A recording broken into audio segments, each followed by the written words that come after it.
Hello students, I am Adarsh Tiwari and welcome to Step Up Academy. तो आज के इस वीडियो में हम क्या करने वाले हैं, तो आपको मालूम है कि क्लास 12 मैथमेटिक्स का पूरा सॉल्यूशन का जिम्मा मैंने उठा लिया है आपके लिए। और एनसीईआरटी के एक एक कॉन्सेप्ट्स को हम समझते हैं और सारे के सारे क्वेश्चंस अलॉन्ग विद एग्जांपल्स हम सॉल्व करते हैं।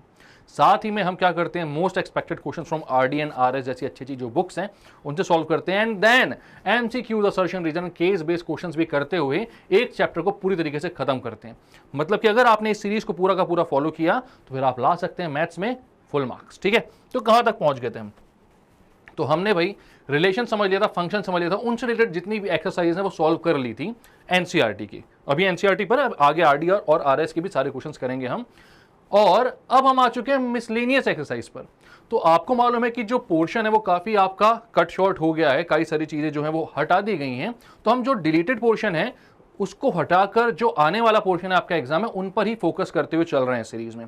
तो हम आ चुके हैं मिसलेनियस एक्सरसाइज पर और जल्दी जल्दी इसके सारे सॉल्यूशंस को हम देखते हैं बिना टाइम वेस्ट किए। ठीक है, चलो। तो सबसे पहला क्वेश्चन है वो क्या बोल रहा है उसको देखते हैं। फंक्शन क्या होता है, रिलेशन क्या होता है। आई होप आपको सब कुछ आता होगा क्योंकि इतने सारे क्वेश्चंस हमने सॉल्व कर लिए हैं, एक्सरसाइज पूरी खत्म कर चुके हैं। अगर आपने इससे पहले की वीडियोस नहीं देखे हैं तो मैं एक बार एक रिकमेंडेशन तो देना चाहूंगा कि पहले जाकर आप उन वीडियोस को देखो और फिर यहां पर आकर चीजों को समझो।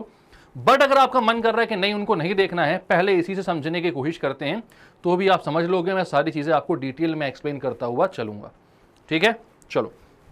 तो क्वेश्चन क्या बोल रहा है, show that the function f है from r to x belongs to r minus 1 से 1। मतलब कि इसका जो डोमेन है वो रियल नंबर्स का है और इसका जो को डोमेन है वो बोल रहे हैं भाई -1 से 1 के बीच का है। ठीक है, x जो आएगा वो कहां से कहां तक आएगा, -1 से 1 के बीच में इसकी वैल्यूज रहनी चाहिए। तो बोल रहा है defined by f of x equals to x upon 1 plus mod x। हमें यहां पर फंक्शन दिया हुआ है x upon 1 plus mod x belongs to r। अब यहां पर ये बोल रहा है कि ये जो फंक्शन है ये 1 1 एंड ऑन टू है, ये दोनों चीजें यहां पर ये पूछ रहा है। ठीक है, 1 1 और ऑन टू फंक्शन बताना है। तो अगर 1 1 फंक्शन बताना है कि तो इसका क्या मतलब समझते हो आप? तो 1 1 फंक्शन से आप ये समझते हो कि भाई अगर आपने इनपुट यहां पर अलग अलग दिए तो आउटपुट्स भी अलग अलग आने चाहिए। बट अगर आउटपुट सेम आ रहे हैं तो वहां से आपको प्रूव करना पड़ता है कि इनपुट भी सेम है। मतलब कि अगर आउटपुट में बोलता हूं एक इनपुट x1 है, एक इनपुट x2 है और f of x1 equals to f of x2 आ रहा है, तो x1 इक्वल्स टू x2 होना चाहिए। मतलब मैं लिखकर बताता हूं,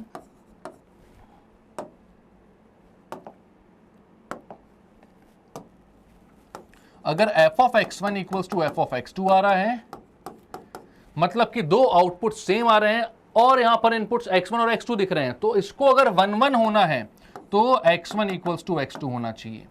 मतलब इनपुट्स भी सेम होने चाहिए तभी आउटपुट्स आपके सेम आए, वरना अलग अलग इनपुट्स पर अगर आउटपुट सेम हो गए तो ये 1 1 नहीं, ये मैनी 1 फंक्शन हो जाएगा।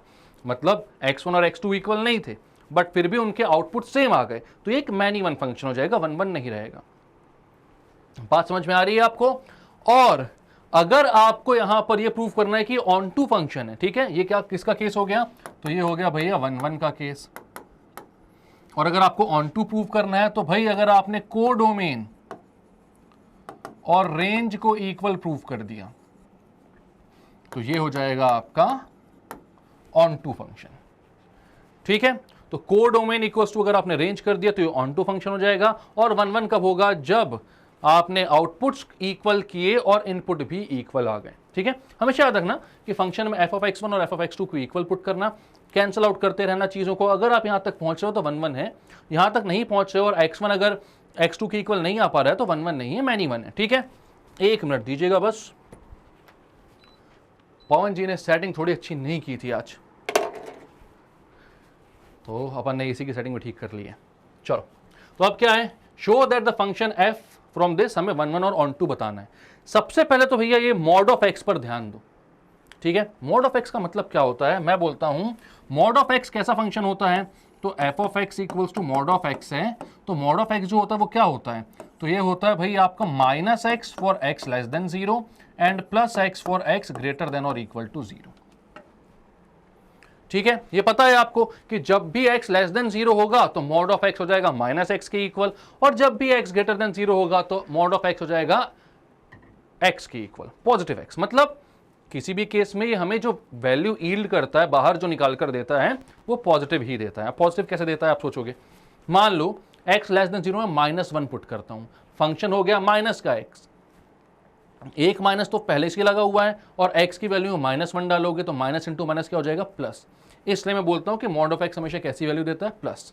ठीक है, अब इसको यहां पर देखो और f ऑफ x को देखो, तो f ऑफ x क्या है भाई, यहां पर है x plus 1 upon mod of x, तो बाकी पूरा फंक्शन जो है वो तो सेम रहेगा, लेकिन ये मॉड ऑफ x यहां पर थोड़ा सा हेर फेर करेगा। कैसा, जैसे ये नॉर्मल अपना अकेला मॉड ऑफ x रहता है तब करता है। तो यहां पर बोलोगे ये फंक्शन क्या बन जाएगा, x upon 1 minus x for x less than 0, क्योंकि मॉड ऑफ x क्या हो जाएगा माइनस एक्स हो जाएगा x लेस देन 0 पर, और ये बन जाएगा x upon 1 plus x for x greater than 0, greater than और इक्वल टू 0। बात समझ में आ रही है, यहां पर क्लियर है सब कुछ, कोई दिक्कत कोई परेशानी। चलो, तो ये बातें यहां पर क्लियर हो गई कि फंक्शन हमारा क्या होगा जब क्या है x लेस देन 0 और x greater than equal to 0। हमारा डोमेन तो भैया R है, तो आप कोई भी वैल्यू पुट कर सकते हो। को डोमेन जो है वो क्या है, वो है -1 से 1 के बीच। ठीक है, x रियल नंबर है और -1 से 1 के बीच का सारे के सारे रियल नंबर है। सबसे पहले मैं यहां पर ट्राई करता हूं इसको 1-1 प्रूव करने का। 1-1 के लिए मुझे क्या प्रूव करना है, तो 1-1 के लिए ऊपर क्राइटेरिया मैंने लिखा है, अगर f of x1 equals to f of x2 होता है तो मुझे x1 इक्वल्स टू x2 तक यहां पर पहुंचना है। क्लियर है बात। तो यहां पर दो सिचुएशन लूंगा, क्योंकि यहां पर दो तरीके से मैं फंक्शन को डिफाइन कर पा रहा हूं, एक तो भाई ग्रेटर देन इक्वल टू 0 वाली, एक लेस देन 0 वाली, दो सिचुएशंस हैं। तो पहले मैं लेता हूं ग्रेटर देन 0 वाली, for x greater than equal to 0, तो f ऑफ x क्या हो जाएगा, तो भाई वो हमारा नॉर्मल बन जाएगा x अपॉन 1 प्लस एक्स। तो f ऑफ x1 क्या होगा, f ऑफ x1 जहां जहां पर x है उसकी जगह आप क्या रख दोगे, x1 रख दोगे। ठीक है, तो हो जाएगा x1 upon 1 plus x1। f of x2 क्या हो जाएगा, तो वो जाएगा x2 अपॉन 1 प्लस x2। कोई दिक्कत यहां पर नहीं है ना, इजी है। अब क्या करना है, स्टेप्स पर ध्यान देना। आपको क्या करना है, f ऑफ x1 को f ऑफ x2 के इक्वल पुट करना है। तो ये दोनों चीजें जो हैं, ये x1 अपॉन 1 प्लस x1 और x2 अपॉन 1 प्लस x2 को इक्वल पुट कर दूं, तो ये हो जाएगा x1 upon 1 plus x1 is equals to x2 upon 1 plus x2। Cross multiply कर लें, ठीक है, तो ये हो जाएगा x1 plus x1 x2 equals to x2 plus x1 x2। x1 x2 से x1 x2 कैंसिल, कहां तक पहुंच गए आप पहुंच गए भैया x1 इक्वल्स टू x2 तक। शुरुआत कहां से करी थी, f of x1 equals to f of x2 तक, x2 से, और पहुंच कहां तक गए, तो पहुंच गए x1 इक्वल्स टू x2 तक। अगर ऐसा हो जाएगा तो मैंने क्या बोला था, इस फंक्शन को क्या बोलोगे आप, 1-1। क्लियर है, तो ये फंक्शन कैसा हो गया, 1-1 फंक्शन। तो आप बोलोगे therefore f of x is 1-1। But अभी बात पूरी खत्म नहीं हुई है। ये f ऑफ x 1-1 आया किसके लिए, x greater than equal to 0 के लिए। हमें तो पूरा r के लिए चाहिए ना, तो अभी एक कंडीशन और है, कौन सी, x less than equal to 0। ठीक है, x less than equal to 0 की भी तो कंडीशन है आपके पास, उसको भी प्रूव कर लेते हैं हम यहां पर। ठीक है, तो चलो हम यहां पर इसको प्रूव करने के लिए सबसे पहले तो ये चीज जो है इसको नोट कर लो, इसको मैं इरेज करूंगा, उसके बाद वापस से आएंगे अपन इस क्वेश्चन पे। तो इसको मैं इरेज कर रहा हूं, जल्दी से नोट करना तो नोट करो, वरना आप क्या कर सकते हो, आपको मालूम है, नहीं मालूम है, अरे स्क्रीनशॉट ले सकते हो ना दोस्त। ठीक है, अब मैं बोलता हूं for f of x, sorry for x less than 0। तो x लेस देन 0 के लिए हमारा फंक्शन क्या हो रहा था, तो आप बोलोगे फंक्शन हो रहा था f of x equals to x upon 1 minus x. तो f ऑफ x1 क्या हो जाएगा, वो हो जाएगा x1 upon 1 minus x1। f of x2 क्या हो जाएगा, वो हो जाएगा x2 अपॉन 1 माइनस x2। अब क्या करना है आपको, तो f ऑफ x1 को f ऑफ x2 के इक्वल पुट करो, तो करो पुट। ये हो जाएगा x1 upon 1 minus x1 is equals to x2 upon 1 minus x2। Cross multiply करो, ये हो जाएगा x1 minus x1 x2 is equals to x2 minus x1 x2। x1 x2 से अगेन x1 x2 कैंसिल, पहुंच कहां तक गए, और पहुंचना कहां तक था, यहीं तक था, x1 इक्वल्स टू x2 तक। तो भैया दोनों कंडीशन में, लेस देन 0 में और ग्रेटर देन 0 में, दोनों कंडीशन में क्या हो गया, ये 1 1 प्रूव हो गया। तो आप क्या बोलोगे, therefore f of x is a 1 1 function. ठीक है, एफ ऑफ एक्स क्या हो गया, एक 1 1 फंक्शन प्रूव हो गया। तो 1 1 वाला केस तो हो गया भैया। 1 1 में आपने बोला हाँ बिल्कुल सही है, कोई दिक्कत की बात नहीं, 1 1 है। क्या ये फंक्शन ऑन टू है? तो ऑन टू है कि नहीं ये जानने के लिए आपको क्या करना पड़ेगा, तो ये जानने के लिए आपको x in terms of y निकालना पड़ेगा। ठीक है, क्या करते हो आप यहां पर f ऑफ x को y पुट करते हो, देन x निकालते हो y के टर्म्स में, और फिर देखते हो कि भाई ये जो डोमेन है उसमें हमारा ये जो को डोमेन है क्या रेंज के इक्वल आ रहा है या फिर नहीं। मतलब को डोमेन में आने वाले, यानी यहां पर -1 से 1 के बीच में आने वाले हर एक x के लिए क्या कोई प्री इमेज आपके रियल नंबर में है या फिर नहीं है, आपके डोमेन में कोई प्री इमेज है या फिर नहीं है। ठीक है, तो सबसे पहला स्टेप तो क्या करना है आपको, ये सब क्लियर है, एफ ऑफ एक्स क्या है 1 1 है, इसको मैं क्लियर करता हूं। ठीक है,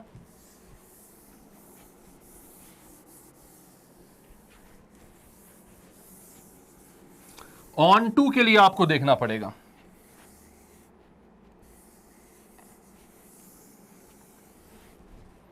ऑन टू के लिए आपने क्या बोला, तो ऑन टू के लिए आपके पास है भाई f of x equal to 1 upon mod x. मैं यहां पर बोलता हूं, अब यहां पर आपके पास मैं बोलता हूं फॉर एक्स ग्रेटर देन 0। ठीक है, एक्स ग्रेटर देन 0 बोलता हूं, एक्स ग्रेटर देन 0 बोलूंगा तो एफ ऑफ एक्स क्या हो जाएगा, एफ ऑफ एक्स हो जाएगा एक्स अपॉन 1 प्लस एक्स। अब आप क्या बोलते हो, let f of x equals to y, f of x को क्या पुट करना है, वाई पुट करना है। देन क्या करना है, वाई इज इक्वल्स टू हो जाएगा एक्स अपॉन 1 प्लस एक्स। अब x in terms of y निकालना है आपको, तो ये हो जाएगा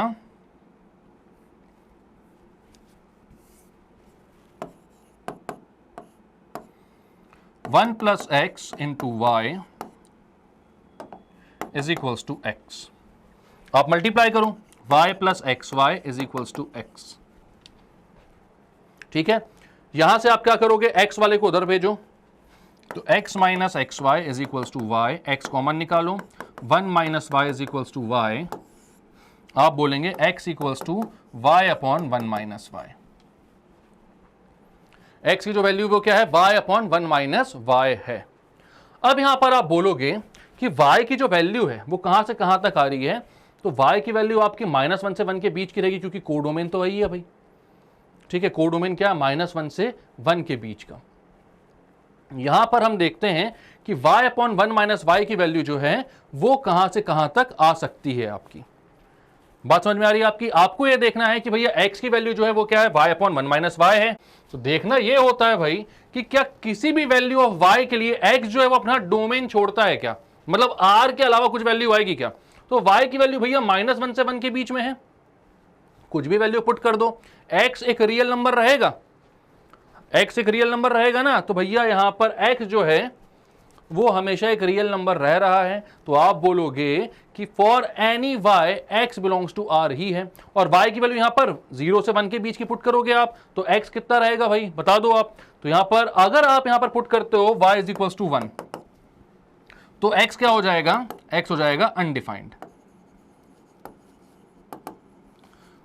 तब एक केस है बस वो, जब x क्या हो जाएगा अनडिफाइंड, जब y कितना होगा 1 होगा। तो ठीक है, 1 अपॉन 1 माइनस 1, 1 अपॉन 0 का फॉर्म आ जाएगा, लेकिन 1 तो इंक्लूडेड ही नहीं है ना। हमें जो यहां पर कोड डोमेन बोला गया है उसमें 1 तो इंक्लूडेड ही नहीं है। तो 0.9999 तक कोई भी वैल्यू पुट कर सकते हो यहां पर आप।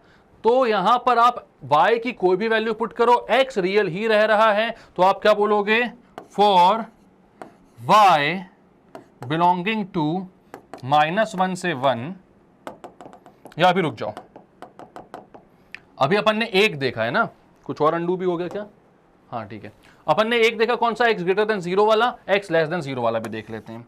ठीक है, y इक्वल्स टू 1 पर अनडिफाइंड हो रहा है, but 1 is not included, 1 included है ही नहीं भाई।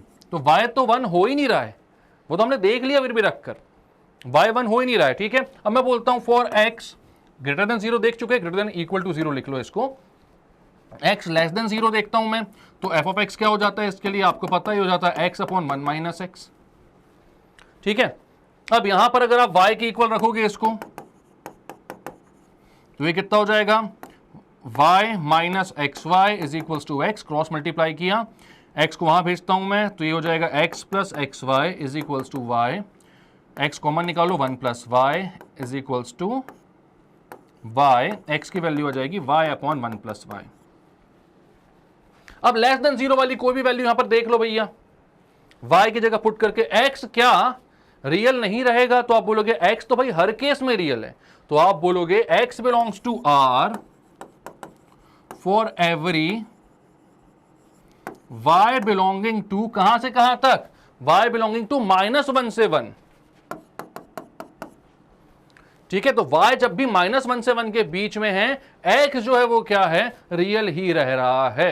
यहां पर कोई भी कंडीशन ऐसी नहीं आ रही जो x को या तो अनडिफाइंड कर दे या फिर इमेजिनरी कर दे। हमें क्या देखना होता है, बस ये तो दो चीजें चेक करनी होती है, भैया इमेजिनरी ना हो, अनडिफाइंड ना हो। ठीक है, अगर ऐसा नहीं हो रहा है तो मतलब कि y जो है -1 से 1 के बीच का, उस हर एक y के लिए एक प्री इमेज रहेगी आपके x में।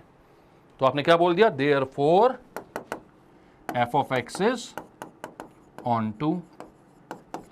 तो f ऑफ x एक ऑन टू फंक्शन भी हो गया। इससे पहले हमने प्रूव किया था कि f ऑफ x क्या है, 1 1 है, और अब हमने प्रूव कर दिया f ऑफ x क्या है, ऑन टू है। ठीक है, 1 1 के लिए क्या करना है, f ऑफ x1 को f ऑफ x2 के इक्वल डालो और x1 इक्वल टू x2 तक पहुंच जाओ।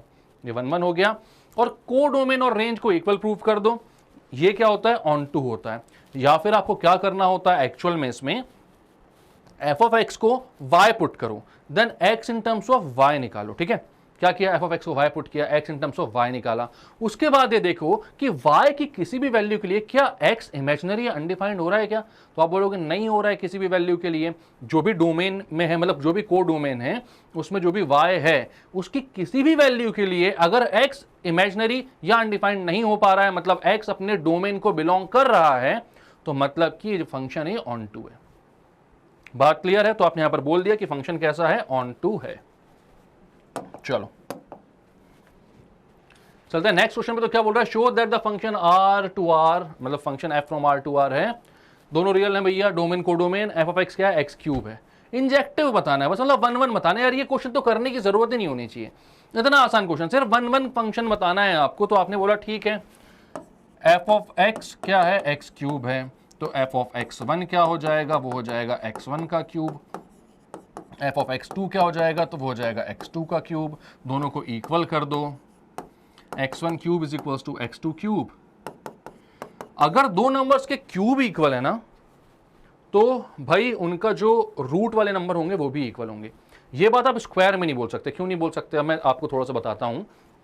अगर मैं बोलता हूं x1 square equal to x2 square है, ठीक है, तो यहां पर -2 और 2 का स्क्वायर भी 4 होगा। दोनों नंबर्स का जो स्क्वायर है वो सेम है, लेकिन -2 और 2 इक्वल नहीं है। लेकिन अगर मैं बोलता हूं -2 का क्यूब, तो वो -8 आएगा, और 2 का क्यूब तो वो प्लस का 8 आएगा। तो दोनों के क्यूब डिफरेंट ही रहेंगे, यानी कि अगर इनपुट सेम होंगे तभी आउटपुट सेम होंगे, वरना इनपुट और आउटपुट सेम नहीं हो सकते, मतलब दोनों के आउटपुट सेम नहीं हो सकते।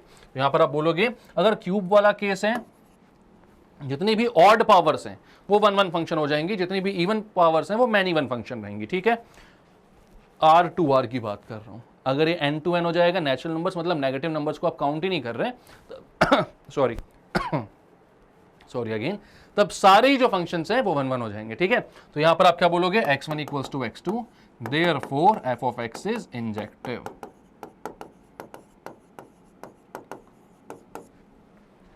कोई दिक्कत, कोई परेशानी यहां पर आपको नहीं हो रही है परेशानी? ठीक है, तो इसको क्लियर करते हैं, बढ़ते हैं नेक्स्ट क्वेश्चन। क्या बोल रहा है अपन इसको देखते हैं भाई। तो यहां पर बोल रहा है, given a non empty set x, consider p of x which is the set of all subset of x। मतलब p ऑफ x क्या है, पावर सेट है। क्लियर है बात। Define the relation r in p of x as follows. अब बोल रहा है एक r जो है वो पावर सेट में ही डिफाइन किया गया है। ठीक है, x एक सेट है, p ऑफ x उसका पावर सेट है। पावर सेट का मतलब क्या होता है, एक ऐसा सेट जो कि किसी एक गिवन सेट के सारे सबसेट्स को कंटेन करता है। मतलब वहां पर जो एलिमेंट्स होते हैं वो खुद भी सेट होते हैं, सारे सबसेट्स जो किसी एक गिवन सेट x के हैं यहां पर। ठीक है, for subsets a, b in p of x, a is related to b, a r b है वो, if and only if a is a subset of b। तो ये जो रिलेशन है वो बोल रहा है भैया कि अगर मैं बोल रहा हूं a और b रिलेटेड हैं, तो उसका मतलब है कि a जो होगा वो b का सबसेट होगा। तो यहां पर बोल रहा है क्या ये एक इक्विवेलेंस रिलेशन है। Justify your answer. तो हमको बताना है इक्विवेलेंस रिलेशन सबसे पहले तो क्या होता है, ये समझो आप। ठीक है, इक्विवेलेंस रिलेशन होता है एक ऐसा रिलेशन जो रिफ्लेक्सिव भी हो, सिमेट्रिक भी हो और ट्रांजिटिव भी हो। तो अगर ये तीनों है तो इक्विवेलेंस रिलेशन है, और अगर ये तीनों नहीं है तो ये इक्विवेलेंस रिलेशन नहीं है। बात समझ में आ रही है? तो आप यहां पर क्या बोलोगे, चलो ए आर बी का मतलब है A is a subset of B. अब सबसे पहले आपको रिफ्लेक्सिविटी चेक करनी है, रिफ्लेक्सिव है कि नहीं। रिफ्लेक्सिव का मतलब होता है every element must be associated to itself, मतलब कि हर एलिमेंट का वो रिलेशन खुद से भी होना चाहिए जो रिलेशन वो एक्चुअली में डिफाइंड है। ठीक है, मतलब यहां पर जो रिलेशन है वो क्या है, ए जो है वो बी का सबसेट है। तो अगर रिफ्लेक्सिव होना है तो ए आर ए भी यहां पर होना चाहिए, यानी कि इसका मतलब है A is a subset of ए, ये यहां पर होना चाहिए। क्या सारे सेट खुद के सबसेट्स होते हैं? पवन जी आंसर देंगे इसका, पवन जी आंसर दीजिए, जनता जवाब चाहती, जल्दी से आंसर दीजिए। क्या सारे सेट्स खुद के सबसेट्स होते हैं, हाँ या ना? हाँ या ना, क्या सारे सेट्स खुद के सबसेट्स होते हैं? तो पवन का कहना है हाँ, बिल्कुल सही बात। सारे सेट्स जो होते हैं वो खुद के सबसेट्स होते हैं। तो होते हैं बोलो ना जोर से, होते हैं ना सर। हाँ आवाज आनी चाहिए। तो हाँ भैया, सारे सेट जो होते हैं वो, आप बोलोगे it is true because every set is a subset of itself. ये ट्रू है क्योंकि सारे सेट जो होते हैं वो खुद के सबसेट होते हैं। तो हाँ, क्या ये रिफ्लेक्सिव हो गया? तो ए रिलेटेड टू ए प्रेजेंट होगा ना इसमें, हाँ सारे जो एलिमेंट्स हैं वो खुद से रिलेटेड होंगे, खुद से एसोसिएटेड होंगे, तो हाँ ये रिफ्लेक्सिव हो गया। तो आपने बोला yes it is reflexive, it is reflexive. अब बात आती है सिमेट्रिक की। सिमेट्रिक का मतलब होता है अगर कोई ordered pair A comma be present है किसी भी सेट में, तो भैया बी कॉमा ए भी प्रेजेंट होना चाहिए उस रिलेशन में, तभी वो रिलेशन क्या होगा, सिमेट्रिक। यानी मैंने बोला अगर यहां पर एक सेट ए जो है वो बी से रिलेटेड है, तो यहां पर बी आर ए भी होना चाहिए, B should be related to A also. Clear है बात? तो अब यहां पर आप बोलते हो both should be present.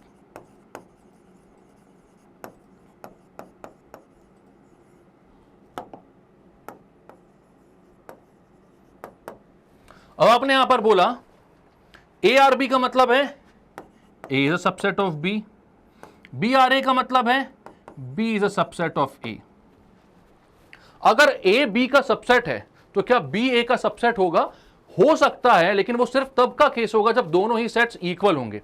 But यहां पर हर एक सेट इक्वल सेट तो नहीं बनाएगा, तो ये हमेशा पॉसिबल नहीं है। तो आप बोलोगे which is not true, true नहीं है, तो ये भाई यहां पर सिमेट्रिक नहीं है। तो आप बोलोगे therefore it is not symmetric, symmetric नहीं है। तो कहानी तो वैसे यहीं पर खत्म हो गई कि इक्विवेलेंस तो अब नहीं हो पाएगा क्योंकि रिफ्लेक्सिव है बट सिमेट्रिक नहीं है। बट फिर भी हम एक बार ट्रांजिटिव चेक कर लेते हैं, ठीक है? तो रिफ्लेक्सिव है, हाँ है, सिमेट्रिक नहीं है, नहीं है भैया। ए आर बी मतलब A is related to be, और रिलेशन था कि भैया अगर पहला वाला एलिमेंट दूसरे वाले से रिलेटेड है तो पहला वाला एलिमेंट दूसरे का क्या होगा, सबसेट होगा। वैसे यहां पर ए सबसेट बी यहां पर आया था और यहां पर आएगा बी सबसेट ए। ए अगर बी का सबसेट हो तो जरूरी नहीं कि बी भी ए का सबसेट हो हर केस में, मोस्ट ऑफ द केसेस में नहीं होगा ये, ठीक है? सिर्फ तब होगा जब ये क्या होगा, इक्वल सेट्स होंगे, ठीक है? तो भैया ये सिमेट्रिक नहीं है। अब बात करते हैं ट्रांजिटिव की। ट्रांजिटिव का मतलब क्या होता है भाई? ट्रांजिटिव का मतलब होता है अगर ए आर बी है एंड बी आर सी है तो ए आर सी प्रेजेंट होना चाहिए। अगर ए जो है वो बी से रिलेटेड है और बी जो है वो सी से रिलेटेड है, तो यहां का पहला वाला should be related to C, ठीक है? तो मैंने बोला ए आर बी मतलब A is a subset of B, बहुत बढ़िया। ए छोटा सेट है भैया, बी का सबसेट, और बी जो है वो सी का सबसेट है, तो क्या ए जो होगा सी का सबसेट होगा? ऑब्वियस सी बात है होगा। क्यों?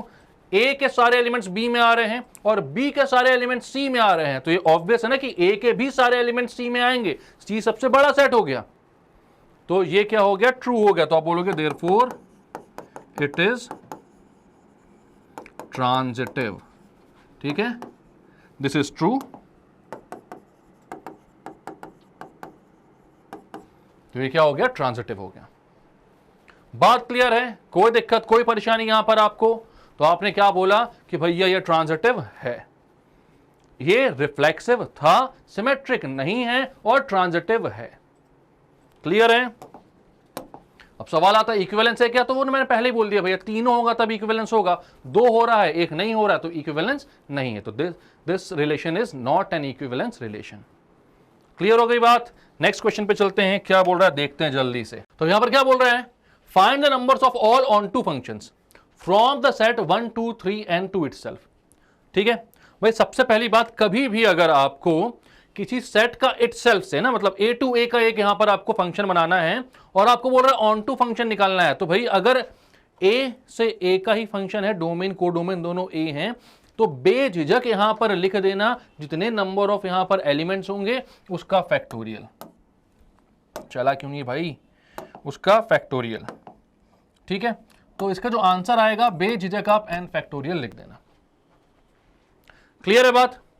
अब यहां पर देखते हैं कि n फैक्टोरियल एक्चुअली आता क्यों है। ठीक है, अब आप लोग बोलोगे सर आपने तो बता दिया, अब रीजन तो बताओ। तो रीजन बताऊंगा मैं। कभी ऐसा हुआ है आज तक कि मैंने रीजन नहीं बताया हो किसी चीज का? हर एक चीज आपको मैं एक्सप्लेन करता हूं और क्या चीज कैसे की जाए पूरा एक टेम्पलेट के फॉर्म में भी समझाता हूं। तो अगर फिर भी कहीं पर कुछ रह जाए तो कमेंट सेक्शन पर जरूर पूछ लेना, मैं उसके लिए भी वीडियो बनाऊंगा। मेरे को बिल्कुल भी ये नहीं चाहिए कि मेरे स्टूडेंट को कोई चीज समझ में ना आ पाए, क्योंकि आप जानते हो कि मेरा टारगेट सिर्फ फुल मार्क से एक भी नंबर कम नहीं है। ठीक है, चलो फंक्शन है फ्रॉम ए टू ए, मतलब सेट का नाम नहीं दिया, अपन ए बोल देते हैं सेट को। तो यहां पर जो सेट है भैया ए, वो है 1 2 3 dash dash dash up to n, और ये सेट है ये भी A 1 2 3 dash dash dash up to n। बोल क्या रहा है, तो बोल रहा है find the number of all onto function. सारे ऑन टू फंक्शन चाहिए आपको। ऑन टू फंक्शन मतलब कि क्या हुआ, मतलब कि इसकी जो कोडोमेन है वही रेंज होना चाहिए, कोडोमेन ही रेंज होना चाहिए, यानी कि इसके हर एक नंबर को एसोसिएटेड होना चाहिए। ठीक है, ए टू ए का फंक्शन है अपना, यहां पर हर एक एलिमेंट की एक प्री इमेज होनी चाहिए भैया पहले वाले सेट में, यानी 1 जो है वो भी किसी से लिंक हो, 2 जो वो भी किसी से लिंक हो, मतलब ऐसा उल्टा तीर मत बनाओ, 3 भी किसी से लिंक हो, n भी किसी से लिंक हो। एक भी नंबर यहां पर सिंगल नहीं चाहिए अपन को। ठीक है, कैसा नहीं चाहिए, सिंगल नहीं चाहिए। सिंगल से याद है यार, पवन आजकल बहुत दिन से वीडियो में आया नहीं मेरे। चलो, तो यहां पर एक भी एलिमेंट आपको सिंगल नहीं चाहिए है, हर एक की प्री इमेज होनी चाहिए। और आपको पता है कि भैया फंक्शन का रिस्ट्रिक्शंस है। सबसे पहले तो ये कि यहां पर कोई इमेज, कोई भी जो अपना एलिमेंट है वो सिंगल नहीं रहेगा पहले वाले पे। ठीक है, नॉर्मल फंक्शन भी रहना है अगर किसी को, तो जो पहला सेट है उसके हर एक एलिमेंट को किसी एक एलिमेंट से एसोसिएटेड होना चाहिए, और जो पहला सेट है उसके किसी भी एक एलिमेंट को दो एलिमेंट से एसोसिएटेड नहीं होना चाहिए, मतलब यहां से दो तीर नहीं चल सकते। ठीक है, तो इसका मतलब यह हुआ भाई यहां पर दोनों जगह नंबर जो है एलिमेंट्स के वो इक्वल हैं, क्योंकि दोनों सेम ही सेट्स हैं, और यहां के भी हर एलिमेंट को एसोसिएटेड होना है, यहां के भी हर एलिमेंट को एसोसिएटेड होना है। ठीक है, तो अगर ऐसे किसी सेट को मैं बोलूंगा कि ये ऑन टू फंक्शन बन रहा है, तो यही फंक्शन 1 1 भी हो जाएगा। मतलब कि यहां पर कोई भी एक एलिमेंट 2 से एसोसिएटेड नहीं होगा। ठीक है, ये पॉसिबल नहीं हो पाएगा। क्यों ऐसा नहीं हो पाएगा भाई, क्योंकि अगर ये 2 से एसोसिएटेड हो गया तो बाकी के जो सारे एलिमेंट्स हैं उनके लिए यहां पर एक एलिमेंट खाली बच जाएगा। अब आप बोले सर समझ में नहीं आई ये बात, मैं समझाता हूं। यहां पर n है इसलिए समझ में नहीं आया। मान लो मैं बोलता हूं 1 2 3 4 1 2 3 4। ठीक है, अब इसको फंक्शन बनना है, तो फंक्शन f है from a to a b to b जो भी हो ये। ठीक है, फंक्शन अगर ये है तो यहां के हर एक एलिमेंट एसोसिएटेड होगा। तो ये कितने तरीके से हो सकता है, तो मैं यहां पर बोल सकता हूं भाई 1 1 से, 2 2 से, 3 3 से, 4 4 से। ये सारे 1 1 फंक्शन हो गए, मतलब 1 2 से भी हो सकता है, सब डिस्टिंक्ट एलिमेंट से एसोसिएटेड है। तो ये तो 1 1 फंक्शन बन गए, ठीक है। अब लेकिन मैं बोलता हूं ये तो फंक्शन है हमारा, इसमें कोई दिक्कत नहीं है। अब एक और फंक्शन यही B2B 1 2 3 4 1 2 3 4। अब ये भी हो सकता है कि ये जो 1 है ये 1 से है और 2 भी 1 से है। इस केस में क्या होगा, 3 किसी भी 3 में से एक से हो सकता है, तो 3 को मैंने बोला 2 से हो गया, 4 3 से हो गया। तो अगर कोई भी दो एलिमेंट यहां पर किसी भी एक एलिमेंट से एसोसिएटेड हो गए तो फंक्शन तो है ये, इस केस में इसको कोई दिक्कत नहीं, फंक्शन में यहां से कोई दो तीर नहीं चल रहे हैं, वहां पर दो तीर मिल जाए वो चलेगा, अपनी अपनी कैपेसिटी होती है, उन लोगों को चलेगा दो तीर, ठीक है, यहां इन लोगों को नहीं चलेगा। तो यहां पर क्या भैया, ये दो तीर वहां पर जाकर मिल रहे हैं, वो चल रहा है, ठीक है। 3 2 से एसोसिएटेड है, 4 3 से एसोसिएटेड है, लेकिन 4 सिंगल बच गया। तो अगर मैं यहां पर बोलूं कि 1 1 फंक्शन है, तो आप बोलोगे नहीं सर ये मैनी वन फंक्शन है। मैनी वन फंक्शन है क्यों, क्योंकि भाई यहां पर दो एलिमेंट एक ही एलिमेंट से एसोसिएटेड है, तो 1 1 नहीं है, फंक्शन है, हाँ फंक्शन है, बट मैनी वन है। क्या ये मैनी वन फंक्शन है तो ऑन टू बन पाया, नहीं बन पाया। ऑन टू क्यों नहीं बन पाया, क्योंकि भैया 4 जो है वो सिंगल बच गया, 4 को एसोसिएट करने के लिए यहां पर कोई नहीं बचा ना। अब यहां से दो तीर तो चल नहीं सकती है, तो गलत हो जाएगा, ये तो फंक्शन ही नहीं होगा, ठीक है। तो अगर ये मैनी वन बन गया तो ये ऑन टू नहीं बन पाएगा। अगर इसको ऑन टू बनना था, ठीक है, मतलब यहां के हर एक एलिमेंट को एसोसिएटेड होना था, तो यहां पर हर एक एलिमेंट एक यूनिक एलिमेंट से ही एसोसिएटेड होता, मतलब ये 1 1 भी होता और ऑन टू भी होता। तो अगर भाई आप कभी भी दो सेट्स का एक फंक्शन बना रहे हो जहां पर जो नंबर ऑफ एलिमेंट्स है वो सेम है, तो 1 1 और ऑन टू सिर्फ तब बनेगा अगर वो 1 1 है तो वो ऑन टू भी रहेगा, और ऑन टू है तो 1 1 भी रहेगा। क्लियर है ये बात, चलो। तो अब यहां पर मैं देखता हूं, आई होप आपको 1 1 और ऑन टू का जो कॉन्सेप्ट है वो क्लियर हो गया होगा। अब यहां पर मैं बोलता हूं भैया ये वाला तो सिस्टम नहीं चल पाएगा, दो से तो भाई अपन नहीं बना सकते, एक से ही बनना पड़ेगा। हमको ये चीज समझ में आ गई है कि अगर फंक्शन 1 1 है तो उसको ऑन टू भी होना पड़ेगा, और अगर ऑन टू है तो 1 1 भी होना पड़ेगा, ठीक है। चलो अब मैं यहां पर क्या करता हूं, हर एक एलिमेंट को एसोसिएट करना चालू करता हूं। सबसे पहले 1 पर आते हैं, तो 1 को एसोसिएट होने के लिए यहां पर कितने ऑप्शंस हैं, कितने यहां पर आपके पास टोटल नंबर ऑफ एलिमेंट्स हैं जो कि 1 से एसोसिएटेड हो सकते हैं, सोच के बताओ जल्दी से। 1 या तो 1 से हो सकता है, या तो 2 से हो सकता है, या तो 3 से हो सकता है, या तो dash dash dash up to n से हो सकता है। तो 1 के पास कितने ऑप्शंस आ गए, n ऑप्शंस आ गए। क्लियर है, तो 1 के पास कितने ऑप्शंस हैं, 1 के पास है n ऑप्शंस, ठीक है। अब मान लो 1 जो है वो 1 से ही एसोसिएटेड हो गया, ठीक है। अब 2 के पास कितने ऑप्शंस आए, तो अब आपको ये बात पता है कि अगर ऑन टू हो रहा है तो 1 1 भी होना जरूरी है, मतलब 2 जो है वो 1 से एसोसिएटेड नहीं हो सकता, मैनी 1 नहीं बन सकता ये, क्योंकि अगर मैनी 1 बन गया तो यहां पर कोई ना कोई एलिमेंट सिंगल मर जाएगा, मतलब सिंगल रह जाएगा, ठीक है। ये सभी अपने देखा था 1 2 3 4 5 में। तो आपको पता है कि 2 के पास 1 वाला ऑप्शन अब नहीं अवेलेबल है, तो 2 के पास कितने ऑप्शन अवेलेबल है भाई, टोटल n थे, n में से कितना कम कर दो, एक कम कर दो। बात समझ में आ रही है, यहां पर कोई दिक्कत तो नहीं है। आप लोगों को जहां पर जो डाउट हो सकती थी उसी के लिए मैंने वो 1 2 3 4 5 वाला भी कॉन्सेप्ट आपको समझा दिया। अब देखो ये जो 2 है इसके पास कितने ऑप्शन है, तो 2 के पास ऑप्शन आ गए भैया n से एक कम, क्योंकि 1 एक एलिमेंट को खा चुका है, तो 2 के लिए कितने बचे, n-1 ऑप्शंस।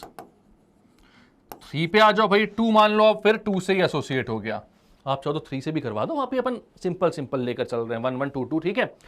3 के पास कितने ऑप्शंस बचे, अपन को नंबर ऑफ ऑप्शंस कैलकुलेट करना है, तो 3 के पास कितने ऑप्शंस बचे, तो 3 के पास बचे 2 ऑप्शंस तो खा चुके हैं ना 1 और 2, तो कितने बचे n-2। ऐसे ही चलते जाओगे तो भैया आप कहां तक पहुंच जाओगे, एक ऑप्शन तक, जो nth एलिमेंट होगा उसके पास सिर्फ एक ऑप्शन बचेगा, ठीक है। n सबसे पहले था, फिर n-1 हुआ, n-2 हुआ, n-3 हुआ, dash dash dash dash dash, last में क्या बचेगा भैया, nth एलिमेंट के पास बचेगा सिर्फ वन ऑप्शन। तो अगर यहां पर टोटल नंबर ऑफ फंक्शंस निकाले जाएं तो ये भाई कितने कितने ऑप्शंस हैं। अब आपको पता है कि वन जो है वो n में से किसी के साथ भी बना सकता है ना फंक्शन। अभी तो अपन ने वन के साथ बनाया, वन टू के साथ भी बना सकता है, थ्री के साथ भी बना सकता है, फोर के साथ भी बना सकता है। तो भैया n अलग अलग क्या हो जाएंगे, कॉम्बिनेशंस बन जाएंगे वहां पर उसके, n अलग अलग अरेंजमेंट्स बन जाएंगी वहां पर उसकी। तो अब यहां पर क्या बोलोगे भाई, आपके पास टोटल नंबर ऑफ फंक्शंस कितने बन जा रहे हैं, तो जितने ऑप्शंस हैं आपके पास वो सारे के सारे अलग अलग अरेंजमेंट्स में कॉन्ट्रीब्यूट करेंगे, ठीक है। और वहां पर आपके पास टोटल नंबर ऑफ ऑप्शंस कितने बचेंगे, तो n into n minus one into n minus two into n minus three dash dash dash up to 1। ये क्या होता है भाई, क्या होता है ये, तो ये होता है n का फैक्टोरियल। याद है ना फैक्टोरियल क्या होता है, अगर मैं बोलता हूं 5 का फैक्टोरियल तो वो होता है 5 इंटू 4 इंटू 3 इंटू 2 इंटू 1। तो यहां पर भी क्या कर रहे हो, एक एक नंबर कम करके चलते जा रहे हो 1 तक, यहां पर भी क्या कर रहे हो, एक एक नंबर कम करके चलते जा रहे हो कहां तक, 1 तक। तो ये क्वेश्चन क्लियर हुआ आपको। अगर आपसे बोला गया find the number of all onto functions from set 1 2 3 up to n to itself, then यहां पर ऑन टू फंक्शंस जो होंगे वही नंबर ऑफ 1 1 फंक्शंस भी होंगे। मतलब कि अगर इसी क्वेश्चन में ऑन टू की जगह 1 1 पूछा होता तब भी आप सेम ही सॉल्व करते हैं, ठीक है। वो देख लिया अपन ने क्यों, और कितने ऑप्शंस रहेंगे यहां पर वो देखना है अपन को, उसके हिसाब से आपको टोटल नंबर ऑफ फंक्शंस निकाल लेना है। तो कितना हो जाएगा, n n minus one, n minus two, n minus three up to 1। Clear है, चलो तो इसका आंसर आएगा n फैक्टोरियल। नेक्स्ट क्वेश्चन क्या बोल रहा है, तो let a is equals to minus 1 0 1 2, b is equals to minus 4 minus 2 0 2 and f and g दो फंक्शंस हैं फ्रॉम a टू b। भी functions defined as f of x क्या है, x स्क्वायर माइनस x, और g of x क्या है 2। पहले मैं f ऑफ x लिख लेता हूं, क्या अपनी राइटिंग में ज्यादा अच्छे से समझ में आता है इसलिए मैं अलग से लिख लेता हूं, ठीक है। आप बोलोगे सर आपकी राइटिंग तो हमको समझ में नहीं आती, हाँ तो अपनी अपनी सबको समझ में आती है ना।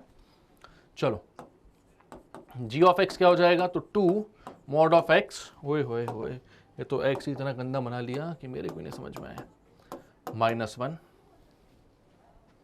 ठीक है। अब यहां पर क्या बोल रहा है, x जो है वो कौन से सेट से आ रहा है, a से, और इसका जो भाई रेंज आएगी अपनी वो b से आएगी, ठीक है। तो अब यहां पर क्या बोल रहा है, are f and g equal, क्या f और g इक्वल हैं या फिर नहीं। अब जस्टिफाई और आंसर, तो भाई जस्टिफाई तो करेंगे, ऑब्वियस सी बात है। और ये जबरदस्ती का हिंट है, आपको पढ़ना है तो पढ़ लो क्या बोल रहा है। ये क्वेश्चन पे आपके बुक में भी हिंट दिया हुआ इसलिए यहां पर लिखा हुआ, वरना नहीं देते। वन में note that two functions f from a to b and g from a to b such that f of a equals to g of a for all a belongs to a are called equal functions. मतलब कि यहां पर ये बोल रहा है भैया कि ये दोनों फंक्शंस इक्वल कब होंगे, जब सारे डिफरेंट डिफरेंट जो इनपुट्स हैं, सारे जो डोमेन की वैल्यूज हैं उनको हम f ऑफ a में पुट करें और g ऑफ a में भी पुट करें और दोनों की वैल्यू इक्वल आए, तब वो फंक्शंस कैसे होंगे, इक्वल होंगे, ठीक है। तो इस क्वेश्चन को बहुत ही सिंपल तरीके से सॉल्व करना है, आपको सारी वैल्यूज एक एक करके पुट करनी है और देखनी है क्या दोनों फंक्शंस के जो आउटपुट आ रहे हैं वो सेम आ रहे हैं, ठीक है। तो सबसे पहले मैं बोलता हूं भाई यहां पर डोमेन माइनस 1 0 1 और 2 है, सबसे पहले माइनस 1 पुट करते हैं, ठीक है। For x equals to minus 1, x की वैल्यू माइनस 1, तो f ऑफ x क्या हो जाएगा, f ऑफ माइनस 1, x की जगह माइनस 1 का स्क्वायर माइनस माइनस 1, ये हो जाएगा माइनस 1 का स्क्वायर 1 माइनस माइनस 1 प्लस 1, तो ये हो गया 2। f ऑफ माइनस 1 कितना आ रहा है 2, ठीक है। g ऑफ माइनस 1 निकालते हैं, g ऑफ माइनस 1 मतलब यहां पर x की जगह माइनस 1 रख दो, तो ये हो जाएगा 2 mod of minus 1 minus 1 by 2 minus 1, तो ये हो जाएगा 2 माइनस 1 बाई 2 हो जाएगा माइनस 3 बाई 2 माइनस 1।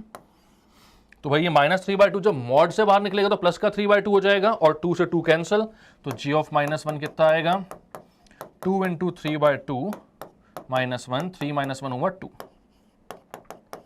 तो f ऑफ माइनस 1 और g ऑफ माइनस 1 सेम आ रहे हैं क्या, बिल्कुल आ रहे हैं, 2 और 2, तो आप बोलोगे f of minus 1 equals to g of minus 1, यहां पर खत्म माइनस 1 का खेल, ठीक है। अब दूसरा क्या नंबर है, 0 है, तो अपन निकालते हैं f of 0 for x equals to 0, f of 0, तो x स्क्वायर माइनस x में 0 पुट कर दो तो ये हो जाएगा 0 का स्क्वायर माइनस 0 मतलब 0। एफ ऑफ 0 0 आ रहा है, जी ऑफ 0 0 आ रहा है कि नहीं, तो G of 0 is equal to 2 into 0 minus 1/2 minus 1, तो हो जाएगा 0 माइनस 1/2 इज माइनस 1/2 जो कि 2 से मल्टीप्लाई होगा, तो 2 इंटू 1/2 माइनस 1, 1 माइनस 1 0, तो एफ ऑफ 0 जो है वो इक्वल आ रहा है जी ऑफ 0 के। अभी तक देखने में तो यही लग रहा है कि इक्वल ही होंगे भाई, दो नंबर और बचे हैं 1 और 2, इसमें भी ट्राई कर लो। तो अब आपको निकालना है फॉर x इक्वल्स टू 1, तो एफ ऑफ 1 क्या हो जाएगा, 1 स्क्वायर माइनस 1 मतलब कि ये भी 0, एफ ऑफ 1 भी 0 आ रहा है, गजब। लगता है जी ऑफ 1 0 नहीं आएगा, क्या बोलते हो, आएगा? चलो देखते हैं। जगह 2 इंटू 1 माइनस 1/2, एक्स की जगह 1 रख दिया, माइनस 1, 2 इंटू 1 माइनस 1/2 कितना हो जाएगा, तो वो 1/2 ही रहेगा, तो 2 इंटू 1/2 माइनस 1, 1 माइनस 1 0, तो भैया f of 1 and g of 1 भी इक्वल है। लास्ट बचा है, अब उसके ऊपर डिपेंड करता है दोनों इक्वल फंक्शन है कि नहीं है। क्या बोलते हो, इक्वल होगा कि नहीं होगा? पहले तो देखो ये कोडोमेन के बराबर तो आ रहे हैं ना, कहीं बाहर तो नहीं जा रहे हैं। वैल्यूज आ रही है 2 2 है क्या, हाँ है, 0 तो 0 है, दूसरे में भी 0 है, ठीक है। कोडोमेन और रेंज इक्वल हो जरूरी नहीं है ना, उससे फर्क नहीं पड़ता, इसके अंदर की वैल्यूज आनी चाहिए लेकिन अपनी। अब भाई क्या है आपका, एफ ऑफ 2 निकालना है, ठीक है, for x equals to 2। F of 2 क्या हो जाएगा, 2 स्क्वायर माइनस 2, 4 माइनस 2 मतलब 2। जी ऑफ 2 कितना हो जाएगा, 2 इंटू 2 माइनस 1/2 माइनस 1, 2 माइनस 1/2 मतलब 4 माइनस 1 यानी कि 3/2, तो 3/2 इंटू 2, तो 2 से 2 कैंसिल, 3 माइनस 1 2, तो भाई f of 2 equals to g of 2, therefore f of x and g of x are equal under this domain. इस डोमेन के लिए एफ ऑफ एक्स और जी ऑफ एक्स क्या है, इक्वल है, ठीक है। F from A to B and g from A to B कैसे हैं, इक्वल है। कैसे देखा आपने, तो भैया ये बहुत सिंपल क्वेश्चन था, मतलब देखने में हो सकता है आपको शुरुआत में ये लगा हो कि भैया बहुत टफ होने वाला है, लेकिन ये सबसे सिंपल है। ऐसे कोई भी क्वेश्चन है तो वैल्यूज पुट करो, क्योंकि डोमेन में 4 ही वैल्यूज हैं, आराम से पुट करके आप देख सकते हो, और सब में देखो क्या f of x g of x की इक्वल आ रहा है या फिर नहीं आ रहा है। आ गया तो इक्वल है, क्लियर है, इजी क्वेश्चन है, लिख लो इसको जल्दी से। चलो तो नेक्स्ट क्वेश्चन क्या बोल रहा है भाई, तो अब एमसीक्यू वाला पार्ट है, मतलब खत्म होने वाली एक्सरसाइज, क्या बात है। यस पवन यार, अभी तुम्हारी याद आई थी, क्या था, हमारा एक एलिमेंट सिंगल रह गया था, ठीक है। क्या आप डबल हो गए हो, क्या बात कर दी, ये पता नहीं चला मेरे को, ये तो खुशखबरी है यार। क्या बोलते हो बच्चों, अपन को सेलिब्रेट करना चाहिए ना यहाँ पर। मतलब पहले सिंगल हड्डी था, खाता पीता नहीं था, अब डबल हड्डी हो, थोड़ा सा खा पी के मोटा हो गया। क्या समझ रहे थे आप लोग, गलत नहीं समझना, पवन ऐसा वैसा नहीं है। चलो let A is equal to 1 2 3, ठीक है, एक सेट दिया है, then number of relations containing 1 2 and 1 3, तो ऐसे रिलेशन बताना है जो 1 2 और 1 3 दोनों ही ऑर्डर्ड पेयर्स को कंटेन करे, और वो रिफ्लेक्सिव हो। रिफ्लेक्सिव हो मतलब कि every element must be associated to itself, 1 1 2 2 3 3 आना जरूरी है, ठीक है। एंड सिमेट्रिक भी हो बट ट्रांजिटिव ना हो, तो ऐसे नंबर ऑफ फंक्शंस बताने हैं आपको, ठीक है। चलो नंबर ऑफ रिलेशंस, तो एक रिलेशन में R1 बनाता हूं भाई, रिफ्लेक्सिव चाहिए है, तो रिफ्लेक्सिव चाहिए है तो 1,1 रखना है, 2,2 रखना है, 3,3 रखना है, ये तो कंपलसरी है। और बोला गया है कि भैया 1,2 और 1,3 भी रखना है, 1,2 रखना है और 1,3 भी रखना है, ये भी कंपलसरी बोल दिया गया है। ये क्यों कंपलसरी हो गया, क्योंकि रिफ्लेक्सिव बनाना है। रिफ्लेक्सिव बनाना मतलब every element must be associated to itself, तो हमने 1 और 1, 2 और 2, 3 और 3 को एसोसिएट कर दिया, ठीक है। अब 1,2 और 1,3 को रखना जरूरी है, क्योंकि क्वेश्चन में बोला गया है कि भैया नंबर ऑफ रिलेशंस में ये 1,2 और 1,3 तो चाहिए। अब सिमेट्रिक बनाना है, ठीक है, बोला है सिमेट्रिक होना चाहिए, ट्रांजिटिव नहीं होना चाहिए। सिमेट्रिक होना चाहिए तो हमें 2,1 लाना पड़ेगा, 1,2 का रिवर्स ऑर्डर्ड पेयर, ठीक है, तो 2,1 ले आओ। 1,3 तो 3,1 लाना पड़ेगा, रिवर्स ऑर्डर्ड पेयर, तो एक तो ये रिलेशन बन गया भाई, ठीक है। ये जो रिलेशन है ये हमारा रिफ्लेक्सिव है, सिमेट्रिक है, ट्रांजिटिव है क्या, ट्रांजिटिव है क्या, ये देखने के लिए, बट नॉट ट्रांजिटिव बोला, तो ट्रांजिटिव नहीं चाहिए हमें। तो इसको देखना है कि क्या ये ट्रांजिटिव हो रहा है या फिर नहीं हो रहा है। ठीक है, मतलब अपन ने किस किस को इंक्लूड नहीं किया, सबसे पहले तो ये देखें 1 2 3 में किस किस को इंक्लूड नहीं किया है। तो एक तो 2,3 और 3,2 को आपने इंक्लूड नहीं किया। ठीक है, अगर आप बोलते इसका जो यूनिवर्सल रिलेशन बनता तो वो बनता कितना, 1,1 2,2 3,3 1,2 1,3 2,2 तो हो चुका है, सॉरी 2,3 एंड 3,2 और कुछ बचा 3,1 और 2,1 1 2 3 4 5 6 7 8 9। ठीक है, अपने पास कौन कौन से इसमें, तो ये है अपने पास 1,2 है मेरे पास, ठीक है 1,3 है मेरे पास और 2,1 और 3,1 भी है। तो भाई मैंने बोला 2 3 और 3 2 नहीं है। तो भाई कौन सा ऐसा ऑर्डर्ड पेयर है जो इसको रिफ्लेक्सिव तो रख रहा है, ठीक है रिफ्लेक्सिव रख रहा है, सिमेट्रिक भी रख रहा है, ट्रांजिटिव नहीं रख रहा है। तो 1 1 1,2 होना चाहिए था, 1,2, ठीक है, इनको रखने का कोई मतलब ही नहीं है, ये तो सबको बना ही देते हैं इन जनरल। ऐसा 1 2 है, 2 1 है तो 1 1 है, ठीक है 1 3 है, 3 1 है तो 1 1 है, 2 1 है 1 3, ठीक है। तो यहां पर मिल गया आपको 2,1 बिलोंग करता है भाई यार को एंड 1,3 बिलोंग करता है यार को। आपको दिख गया A, B कर रहा है, B, C कर रहा है, तो A, C को भी करना चाहिए 2/3 को, बट आप बोलोगे 2,3 does not belongs to R, belong नहीं करता है, देयरफॉर आप क्या बोलोगे, इट इज नॉट ट्रांजिटिव।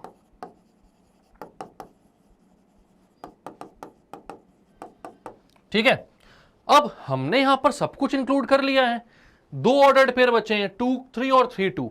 अगर इनमें से किसी एक को इंक्लूड कर भी लेता हूं मैं 2,3 को, तो इसको सिमेट्रिक बनाना है हमें, और अगर सिमेट्रिक बनाना है तो इसके रिवर्स ऑर्डर्ड पेयर को भी ऐड करना पड़ेगा, और अगर इन दोनों को ऐड कर लिया मैंने तो भाई ये बन जाएगा यूनिवर्सल रिलेशन जो कि इक्विवेलेंस होता है। तो वो एक ऐसा रिलेशन तो रह नहीं जाएगा जो ट्रांजिटिव ना हो। तो आपके पास ट्रांजिटिव का सिर्फ एक ही ऑप्शन बचता है, वो है ये। ठीक है, तो आप क्या बोलोगे, आपके पास भाई यहां पर सारे ऑर्डर्ड पेयर तो वैसे ही आ गए ना जो यूनिवर्सल रिलेशन में आ रहे हैं, सिर्फ दो को छोड़कर। इसके बाद अगर कोई और भी रिलेशन बनाना है तो आपको 2,3 या 3,2 में से किसी एक ऑर्डर्ड पेयर को ऐड करना पड़ेगा, लेकिन फिर कंडीशन आ जाती है कि भैया सिमेट्रिक बनाना है, और अगर सिमेट्रिक बनाना है तो उसके रिवर्स ऑर्डर्ड पेयर को भी ऐड करना पड़ेगा, मतलब दोनों ही ऐड हो गए। दोनों ऐड हो गए तो वो क्या बन गया, इक्विवेलेंस रिलेशन। इक्विवेलेंस कैसा होता है भैया, ट्रांजिटिव तो होता ही है, ठीक है, यूनिवर्सल रिलेशन इक्विवेलेंस होता है। तो यहां पर ऑप्शन कितने हैं, एक ही ऑप्शन सही है, ये वाला जो अपन ने बनाया है। ये रिफ्लेक्सिव है, हाँ है, सिमेट्रिक है, हाँ है, ट्रांजिटिव है, नहीं है। क्यों नहीं है, तो रीजन लिख दिया। क्लियर है बात, चलो तो अगले सवाल पर आते हैं अपन जल्दी से। तो क्या बोल रहा है, let A is equal to 1 2 3 the number of equivalence relation containing 1,2 is. ठीक है, सबसे पहले 1 2 3 के सारे इक्विवेलेंस रिलेशन, सारे रिलेशन बना लेते हैं।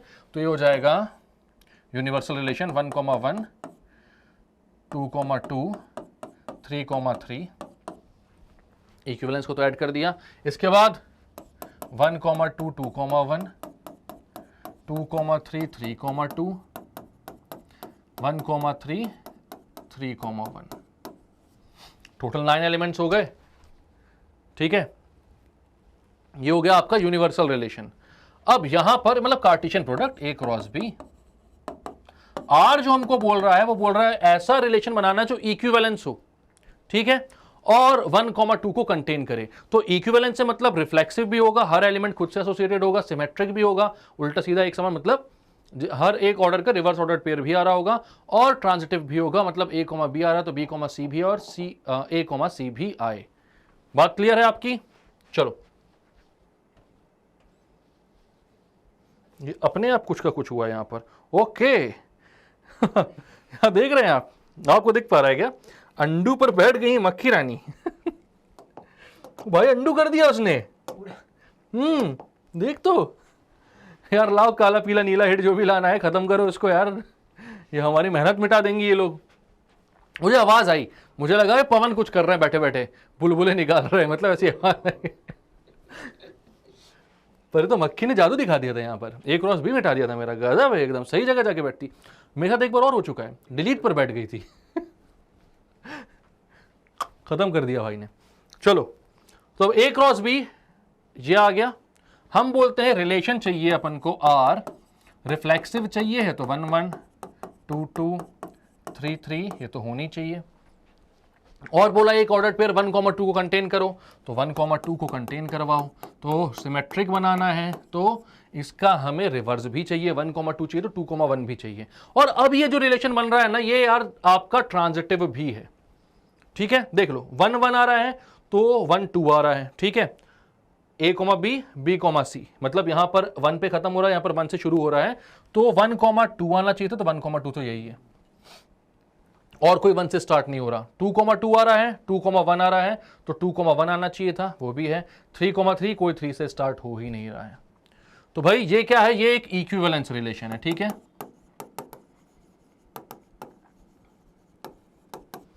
सारे एलिमेंट्स खुद से एसोसिएटेड हैं, A, B आ रहा है तो B, A भी आ रहा है, रिवर्स ऑर्डर्ड पेयर भी आ रहे हैं, ठीक है। इनके तो उल्टे सीधे एक समान वैसे ही होते हैं। और जो ट्रांजिटिव रिलेशन है वो भी यहां पर बन रहा है कि A, B आ रहा है, B, C आ रहा है, तो A, C भी आ रहा है।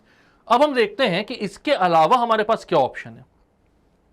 मान लो अगर मैं यहां पर 2, 3 को ऐड करता, तो 3, 2 को भी ऐड करना पड़ जाता, क्योंकि भैया सिमेट्रिक तो बनाना है ना।